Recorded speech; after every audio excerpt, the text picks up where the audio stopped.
একজন মেয়ে মানুষ যদি মেম্বার হয় দেশে, একজন মেয়ে মানুষ যদি মেম্বার হয় দেশে, সারা দেশে গজব নাজেল হবে। একজন যদি মেয়ে মানুষ সারা বাংলাদেশে মেম্বার হয়, সারা দেশে গজব নাজেল হবে।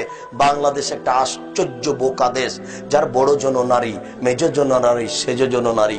এই দেশে কোনো পুরুষ নাই, সব কাপুরুষ। এদেরকে মাটির নিচে থাকতে হবে, উপরে থাকার কোনো সুযোগ নেই।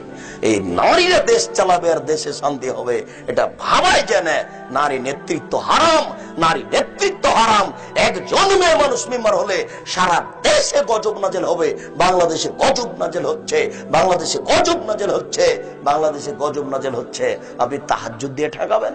এটা হতে পারে না। পথ বন্ধ করতে হবে, তারপরে কোনো কথা।